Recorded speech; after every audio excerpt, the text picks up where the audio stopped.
ariko haraho byageraga abareyo bakumva bayoborwa n'uwo ari we wese apfa kuba afite amafaranga gusa, kandi amafaranga ni ikintu cyiza, ariko ntabwo bivuze yuko buri gihe ashobora byose. Iyo uvuze wumvaga iyo mvugo yararangiye umunsi wa 2020 usibye mu bareyo mu sportif tuzi ko president ari boss niko dutekereza ariko ni ikosa. Ushobora kuba ufite amafaranga, hari umuntu ugeze kuvuga ngo nta muntu ugishima ko umuntu ufite amafaranga, ariko sibyemera nyo kuko ngo yakubaza ngo ucyo utangirira inama mu buryo umuntu ayabona.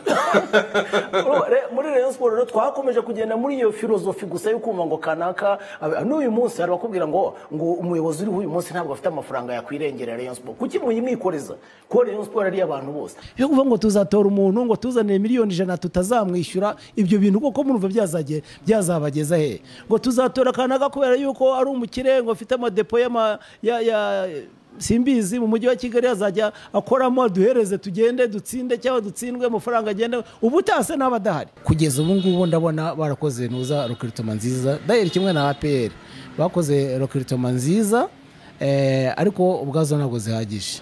Ushobora kugira abakinnyi beza, twara abagize benshi beza, discipline yabiranganite, cyo ni kimwe. Eske amikora hari azatuma koko ushobora kubagumana.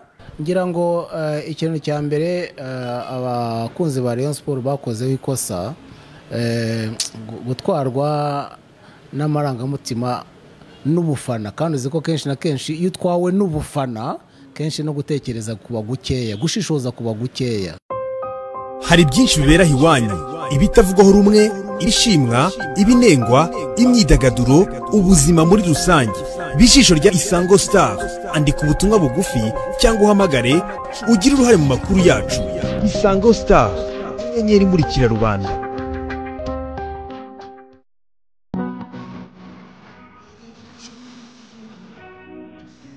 Ukunda rwenya, ukunda igipara, ukunda umupira cyane, ukunda kuba gusangira n'abantu b'inshuti. Iyo ndangije akazi cyangwa se muri weekend kuganira n'abantu autour d'un verre binduhura kurusha even kuryama.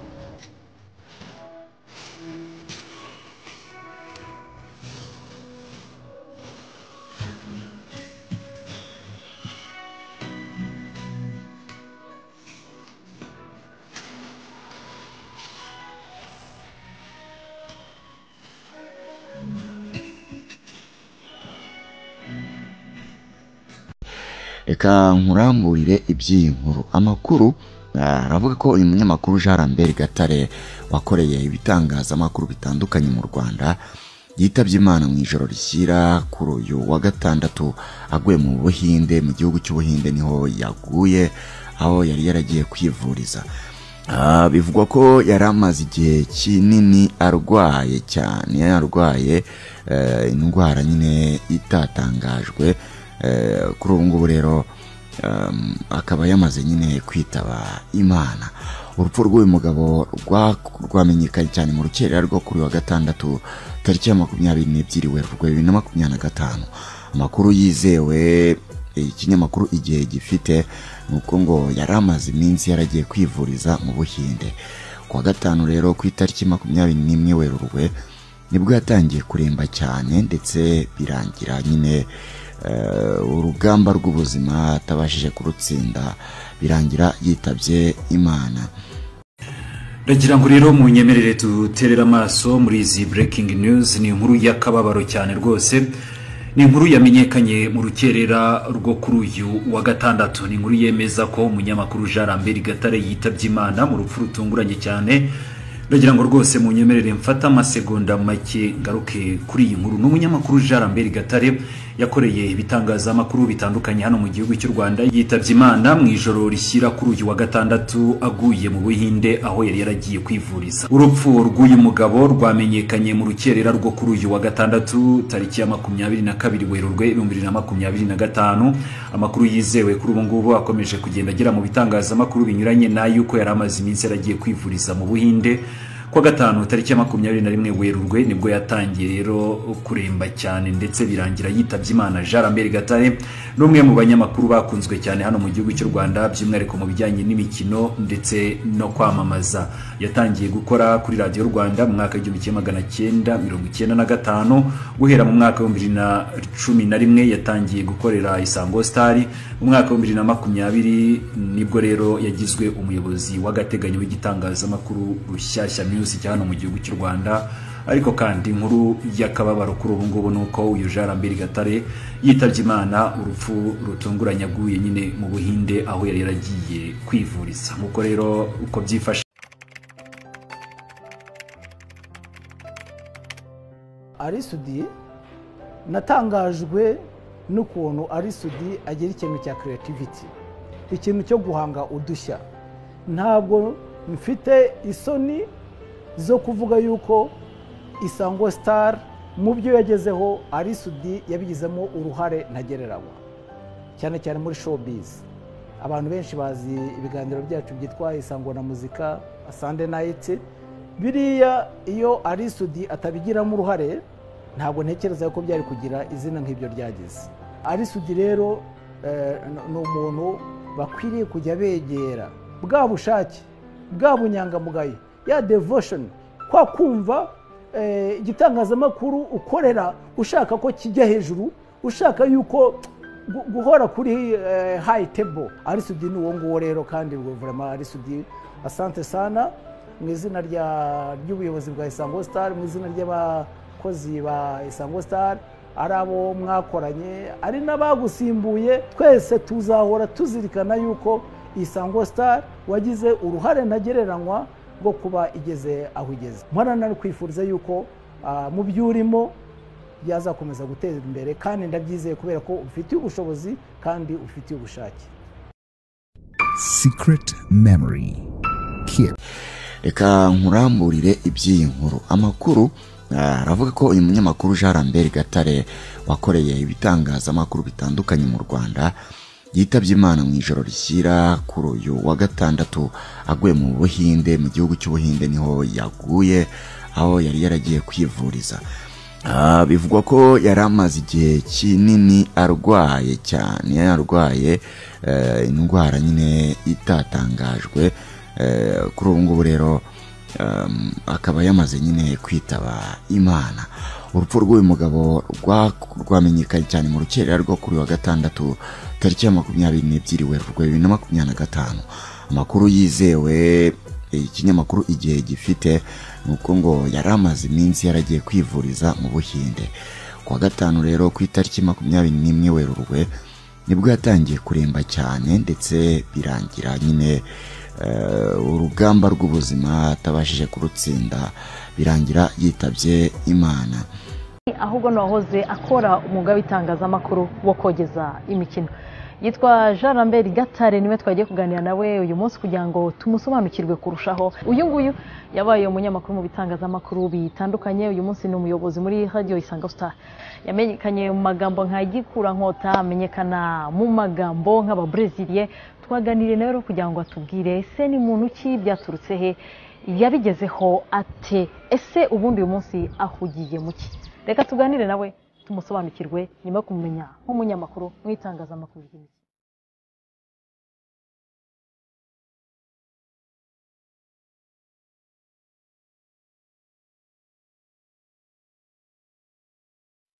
Gatare ni umuntu ukunda gusabana, ukunda urwenya, ukunda igipara, ukunda umupira cyane, ukunda kuba gusangira n'abantu b'inshuti. Iyo ndangije akazi cyangwa se muri weekend kuganira n'abantu autour d'enver binduhura kurusha even kuryama. Hanyuma nkaba ndi kwenda abo tubana nibo banjija, nkumva mparanira buri gihe gushakisha inshuti, gukora inshuti. Umuntu mwahuye bwa mbere akazifuza ko mwahura n'ubwa kabiri n'ubwa gatatu n'ubwa kane. Hanyuma ikindi ngakunda umurimo, ngakunda n'abantu bakora. Ndagukora, nkakunda n'abantu dukorana, nkabashishikariza gukora. Ikindi nkuko nanga umuntu umbwira nabi, nanjye ninda kubwira n'abana banjye ngira ngo ni nayo mpamvu bazi ko ni grand frère menye batazi ko ni na papa wabo kuko setrera ni gake cyane wakumva mbwiye umuntu nabi. Gatare usabana, Gatare wanga utuntu tudahesha umuntu agaciro, Gatare ukunda abantu nawe wifuza ko bamukunda. Mfite abana batatu, umukuru umudamu, mfite n'umwuzukuru for your information. Hanyuma undi musaza we yiga muri kaminuza mu wa mbere, umuhungu. Hanyuma umutoya yiga mu wa gatanu muri secondaire, umukobwa. Gatare rero yambaye neza, aba yambaye gute? Ibintu bisanzwe, ipantaro itari ya gisongarere cyane, itari deshire. Hanyuma ishati y'ibara rimwe, bibaye na byiza ukaba wayitebeje. Hanyuma kitakudabada, kitari kinini, igufitinga sur mesure. Hanyuma nanone par occasion kenshi na kenshi nuko mba nambaye. Hanyuma kenshi na kenshi inkweto zitari ibikabyo byinshi ariko nanone z'abantu baba papa. Hanyuma muri occasion zimwe na zimwe ugashyiraho gakote, ntabwo nkunda karuvati cyane. Urumwe mu bantu bakumva ndakuvuga ko Gatare n'umuzerwa mu myambarire. Ni gute uhitamo umwambaro w'ubwambare? Kuko abantu benshi bamuganira bavuga Gatare n'umuzerwa ku myambarire kabisa.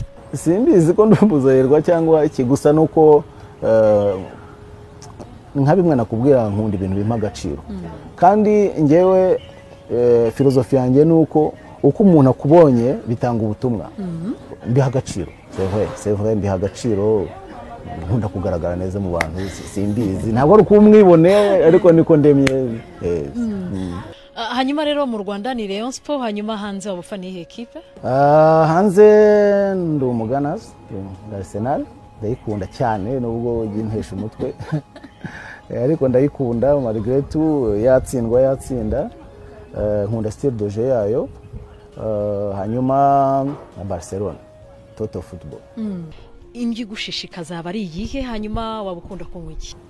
Buriya niboneye shimbo, myumbati, birayi bitogosheje, bimpagije. Ntabwo nkunda inyama cyane, ariko nanone ka brochette iyo kabonetse nta nubwo mba nyinkarira ko ari brochette, ko nyisangiye n'abantu gusa, so ibintu bitarimo amavuta. Harimo kunywa ikirahure cya jus bitewe na circonstance, ariko nanone icupa rya mitsingi ikonje naryo ntabwo ringwa nabi. Ugeze gukomoza kuri amwe mu magambo yakurangaga mu gihe cyo kogeza uri kumwe na Marcel. Benshi umunsi bakuzi ku izina Munywanyi, Gikura nkota n'andi magambo menshi. Wabagabanje kubitekereza mbere uko winjira muri cyagiye cyo kogeza cyangwa byaza uri gukora akazi? Kubeshye ntabwo nigeze ntekereza ngo nze kuvuga ngo Gikura nkota cyangwa ngo nze kuvuga ngo aba Brazilien babana gusa byazaga gutya.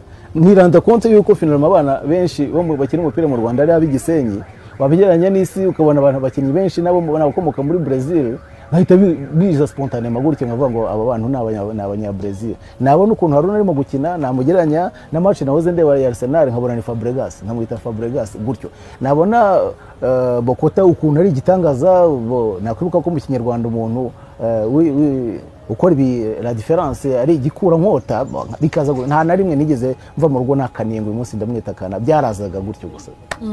Hanyuma rero ni akahe kantu wakoze abari mu mwuga we no mu buzima busanzwe udashobora kwibagirwa?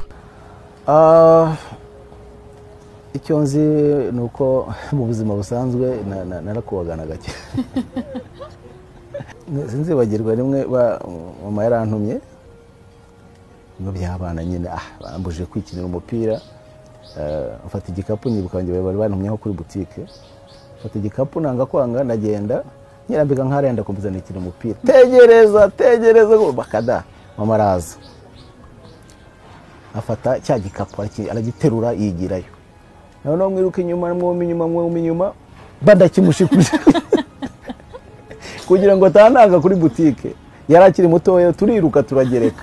Inkoni nakubiswe uwo munsi ntabwo nayo sasi bakira. Iyo ahantu ndi abantu bishimira kuhaba, hari ahantu ntashobora kurara ntageze nabo ntageze bakibaza niba ntarwaye bakaza gusinyisha bakavuga ko uri hehe kutari mu kuza ngo duseke hari abantu benshi usanga tuba turi kumwe ndabikunda nkunda kwishima nkunda koroshya ubuzima kuko after all ubuzima urabukomeza se ukoreho iki. Ese itangazamakuru ry'uyu munsi ubona ari umwuga watunga uwukora? Sure, ndabyemera. Si n'itangazamakuru gusa rega, buriya niyo waba udoda inkweto uri umukordoniye ukabikora mu buryo buri professionnel wumva ko ari byo bizakubeshaho byagutunga. Ahubwo ikibazo nuko tutabikora mu buryo buri professionnel. Abantu tekereza kuva mu mwuga w'itangazamakuru ari umunyamakuru usanzwe ugashinga radio na televiziyo byawe, ingero zirahari, ikikwereka yuko ari umwuga mu by'ukuri urimo uburyo bwatunga abantu. Hari ingero nyinshi cyane. Tugana ku musozo rero gira inama utanga ku banyamakuru muri rusange b'imikino, ubwo nanjye ndi muri rusange rero nshima ibyo abanyamakuru barumuna bacu bakora akazi keza cyane, bagerageza gutanga information ko bayifite, bagerageza ku entertaining abantu, bakundishije abantu itangazamakuru. Ubu ngubu nibwira ko amaradiyo n'amateleviziyo yacu abantu babikunda cyane cyane kubera siporo, bimwe bituma bikundwa, kanatuma ducuruza. Ibyo rero ngomba kubishimira abaprofessionnel muri uwo mwuga, mbashimira n'abankuraja, mbabwira yuko dushima akazi bakora, ariko nanone ntitwabura none byo tugaya.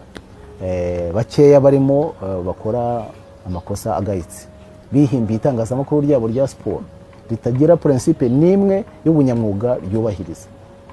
Gusesereza, kwikoma, kuvuga amakuru utasubiramo, amakuru watoraguye mu muhanda udashobora kubonera gihamya, gutwarwa n'amarangamutima, ruswa, umuntu akagushukisha ubusa kutiha agaciro. Birambabaza cyane kubona uri umuntu w'umunyamakuru abantu bumva bakahaye icyubahiro, ariko abaturage bakabaza ngo uri umuhaye 5 akuvugira ibyo ushaka. Nuko uvuga ngo dukora akazi keza, ariko ubu ngubu uwaza agasanga stade yambaye ubusa, bihanatubaza niba natwe tutabigiramo uruhare, niba tudaca intege amakipe yacu, niba tubona effort abantu bakora, kuki tutazivuga nazo kugira ngo zibankuraje, kuko sport iravuna cyane. Sport iravuna cyane, kubara amakipe iravuna cyane, ugasanga abanyamakuru bamwe na bamwe baciye abantu intege badahaye agaciro na gatoya imvune babagize kugira ngo sport ibeho. So ni muri makeya ni izo nama natanga, ariko global umuntu yavuga yuko abantu bafite ubushake, icyo cya mbere, ubwo n'ubushobozi buzagenda buza buhoro buhoro.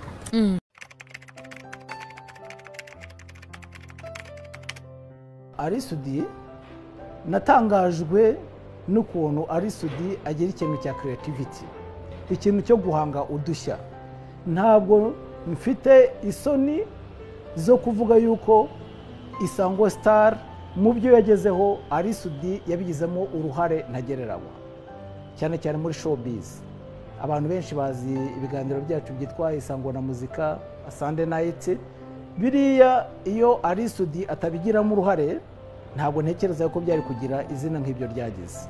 Arisudi rero ni umuntu bakwiriye kujya begera, bwa bushake, bwa bunyangamugayo, ya devotion, kwa kumva igitangazamakuru ukorera ushaka ko kijya hejuru, ushaka yuko guhora kuri high table. Arisudi ni uwo nguwo rero, kandi vraiment Arisudi asante sana mu izina ry'ubuyobozi bwa Isango Star, mu izina ry'abakozi ba Isango Star, ari abo mwakoranye, ari n'abagusimbuye. Twese tuzahora tuzirikana yuko Isango Star wagize uruhare ntagereranywa bwo kuba igeze aho igeze. Mwarana kwifuriza yuko mu byurimo byazakomeza guteza imbere, kandi ndabyizeye kubera ko ufitiye ubushobozi kandi ufitiye ubushake.